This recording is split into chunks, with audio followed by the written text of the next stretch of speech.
Hey everybody, welcome back to Historical Light's nightly chat and toast.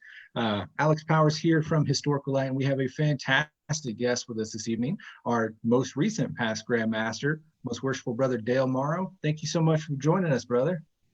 Thanks. I look forward to doing this. I've tried to keep up with this. I ran out of scotch last night, so I wasn't in last night, so I had to go get some more. No worries, we understand that. So how's quarantine and this whole situation been treating you? You still at work, or what's going on your end? I am at work. And so is the wife. The wife works at a hospital, so she's at work every day. And yeah, I've been sentenced to work and didn't get furloughed, so that's a plus for the time being. So very good, very good. So now we know you worked in a big airplane factory, so that's got to be a big switch with not having very many people there. Is that kind of an odd scenario? Oh yes, it is. I usually have a crew of about 5. I got a guy north of me that usually has a crew of 6 or 7, and that guy retired, and now I inherited that shop, and I've got one guy in there besides me. So wow. It's pretty tough. A lot of work, a lot of hurry. For sure. Yeah, I think everybody's just rolling with those wrenches, getting thrown into the game plans. But what else can you do? Right. Well, hey everybody, thank you so much for joining us for another night, another episode of this quarantine toast and chat. Got a whole bunch of guys pouring in here. I'm going to take a look at a few of the comments coming through. We've got Brother Justin Staley on here once more. Most worshipful Darren Kellerman's here. He said he looks so not stressed. No worries. We're going to have a toast here in less than 15 minutes, and we'll take care of that. Oh, we've got my wife on here, of course, getting everything shared out for us. Appreciate your labors there. Brother Ray Gottstein, I hope I pronounced your name there, my brother. Brother Justin Boyer, Christy Blue, Brother Mark from up in Nebraska, most worshipful Brother Bob Talbot, and the list goes on. Man, I really appreciate everyone joining us night after night. Means the world to be able to kind of present this platform for everybody to get together for a few minutes, join in the toast, but also to do what we love to do here and share a little bit of history, which I know Brother Morrow has some fantastic history to share with us. But just right before we get to that, I did get a message today, and I want to share this. I got some unfortunate news from Vanessa Lee. A lot of you guys know her. She passed on to me that Brother Raymond Walters unfortunately passed away just today or yesterday. He had headed to the hospital, not feeling too well, and the next thing we heard is he had passed away. So keep him and his family in your guys' thoughts. This is a troublesome time, just as is, especially losing somebody just makes it all that much worse. So very, very sorry to hear that. And all the brothers out there and friends to Masonry, keep that brother and his family in your thoughts and prayers. But on to some happier note. I want to hand it over to Most Worshipful Morrow. He's got some fantastic history that he was chatting with me about. I think everyone's going to love to hear.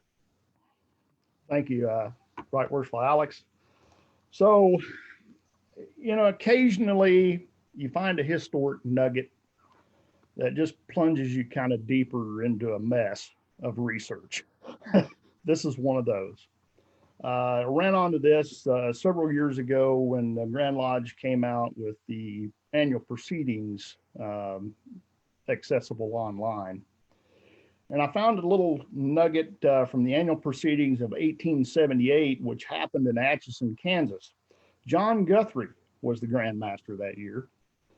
It says General Albert Pike, says past master M.S. Adams informed the Grand Lodge that Brother Albert Pike, a noted man and Mason, was sojourning in the city and moved that a committee of 3 be appointed to wait upon distinguished brother and inform him that the Most Worshipful Grand Lodge of Kansas was in session and would be pleased to extend to him the fraternal courtesies due him as a man and a Mason. Whereupon the most worshipful Grand Master appointed brothers Adams, Bassett, and Hillier, who was the deputy Grand Master, as such committee. The invitation committee comes back. Brother M.S. Adams, on the part of the committee on invitation, introduced with a few well-chosen remarks, presented Brother Albert Pike, Sovereign Grand Commander of the Supreme Council of Ancient Accepted Scottish Rite of Southern Jurisdiction of the United States of America. This illustrious craftsman is the most distinguished Masonic author and historian of the present age, a savant lawyer, poet. In addition to being the highest Masonic dignitary in the Southern jurisdiction, he is Provincial Grand Prior of the Great Priory of Canada, of the United Religious and Military Orders of the Temple, and of St. John of Jerusalem, Palestine, Rhodes, and Malta. Provincial Grand Master of the Grand Lodge of the Royal Order of Scotland in the United States, and an honorary member of nearly every Supreme Council in the world. He favored the Grand Lodge with an address of over an hour on the symbolism of Masonry, during which time he held his hearers completely spellbound by the matchless power of his eloquence, replete with beautiful imagery and instruction in the hidden meanings of the mystic art, and delivered with a peculiar grace and deep earnestness for which he is so deservedly famed. The worthy craftsman of Kansas will not soon forget this rich intellectual treat, which was to every listener a feast of reason and a flow of soul, pure and unadulterated. That left me rather wondering, why in the world would such a man as Albert Pike just be sitting around town in Atchison, Kansas in 1878? When, I don't know, so I did some more research. The very next year, in 1879, he was a scheduled speaker at the Grand Lodge of Kansas, which was held in Leavenworth. The most worshipful Grand Master announced that the distinguished poet and Mason, most illustrious Brother Albert Pike, Sovereign Grand Commander of the Supreme Council of the Ancient and Accepted Scottish Rite of Southern Jurisdiction, was in the Masonic Temple building. On motion of past Grand Master Guthrie, a committee of 3 was appointed by the Grand Master, consisting of brothers John Guthrie, John M. Price, and BJF Hanna, who were instructed to wait upon Brother Pike and inform him that it was the desire of the members of the Grand Lodge that he again favor us with his presence and accept from the craft here assembled their kindly and fraternal greetings.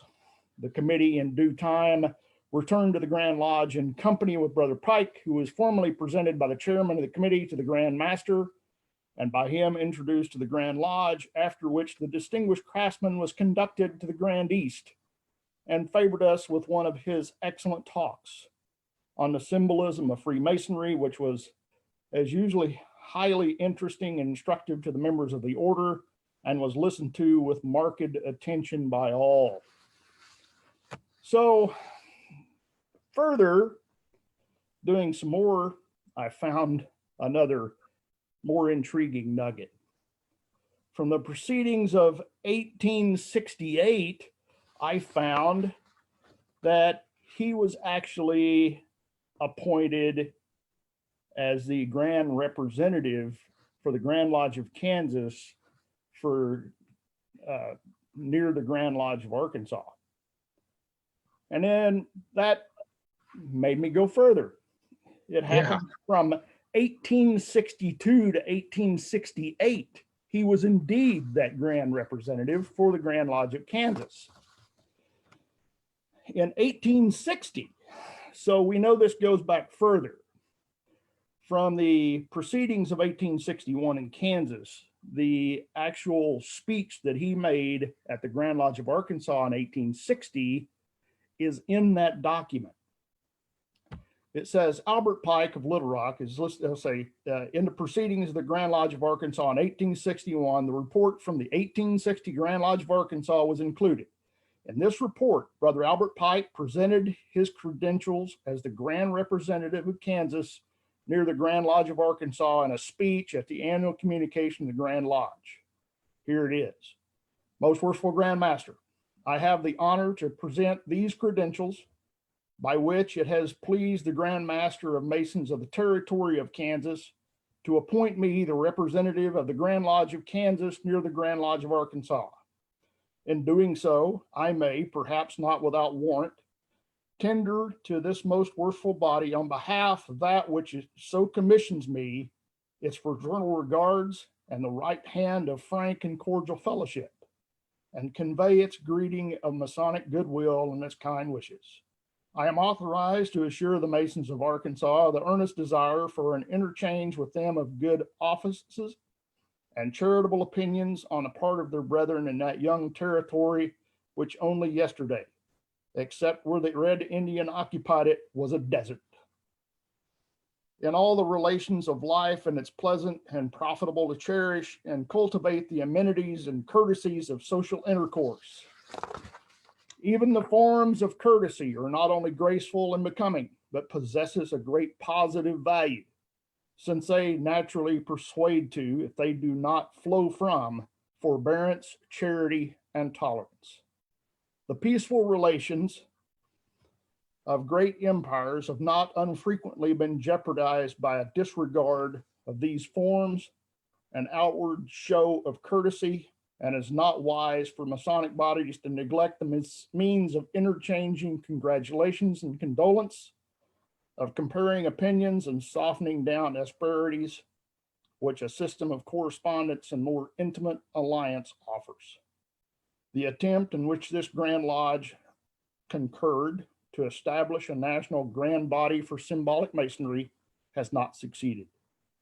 We may not hope for such a Masonic Congress of Grand Lodges, in which the representative of all these bodies, assembling at stated seasons, as the Hebrews anciently went up to the holy city of Salem to worship, can consult together for common welfare, discard prejudices and repossessions, and coming to know each other better, learn to respect and love each other more.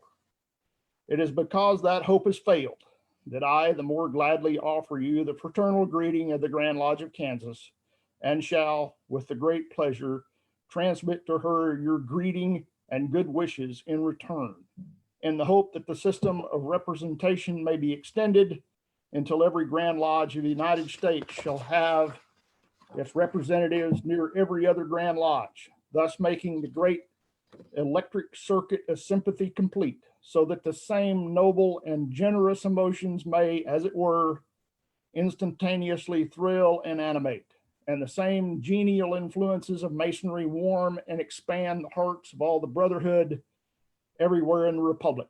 For our Grand Lodges are like a line of battleships, drawn up in line against the evils and errors that afflict and degrade humanity. And if there be no admiral whose signals all must obey, so much the more urgent need is there of a system of signals by which all may act in concert against the enemy hitherto invincible. I am glad to present these credentials now, most worshipful Grand Master, when clouds and shadows form ominously over the Republic and darken even the peaceful calms of masonry with doubts and dismay. These greetings that I convey to you are proof that the strong ties of Masonic obligations, Masonic affections, and Masonic brotherhood are not yet, like so many others, snapped asunder, but that they still endure, and there is still yet peace and calm and harmony around our holy altars.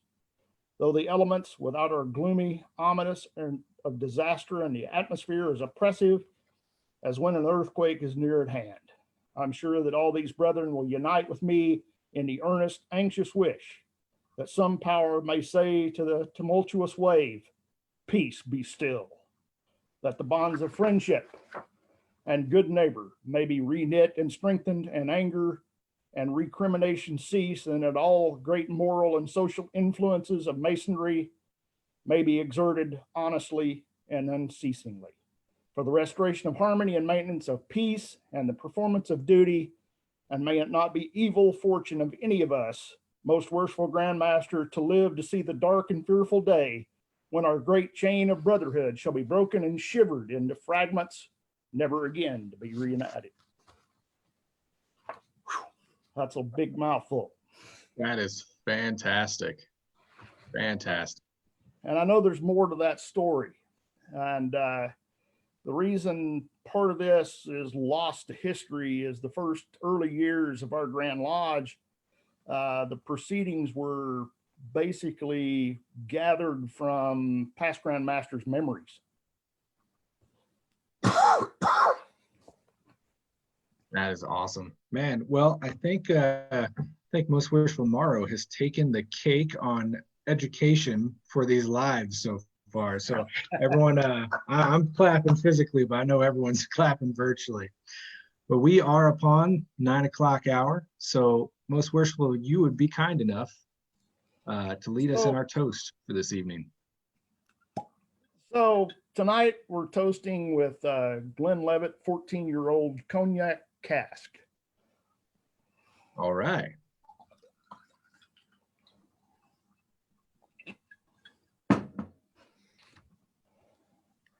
Also from Albert Pike, one of his quotes that I'd like to turn into a toast this evening.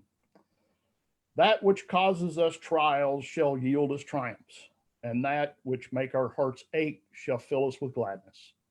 The only true happiness is to learn, to advance, and to improve, which could not happen unless we had commenced with error, ignorance, and imperfection. We must pass through the darkness to reach the light. To the light, my brothers. To the light.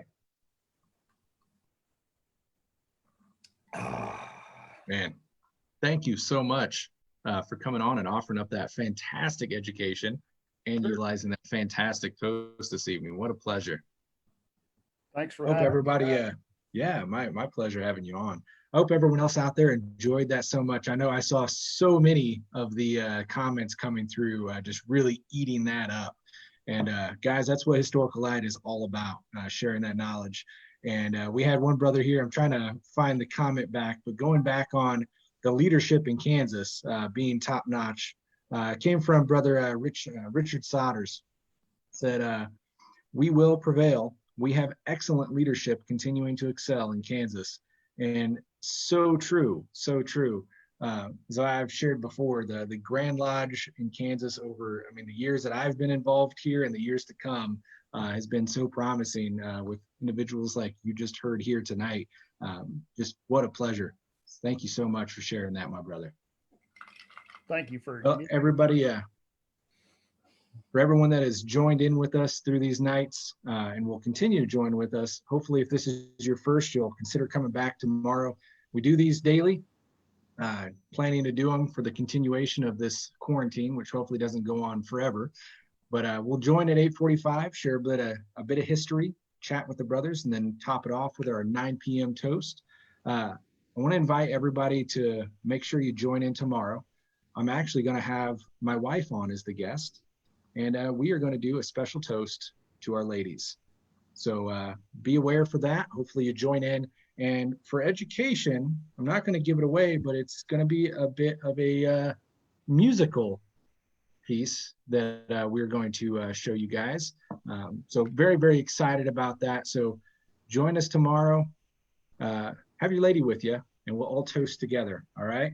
So until then, everyone stay safe, be well. Take some time to save some history. We'll see you guys tomorrow. Take care.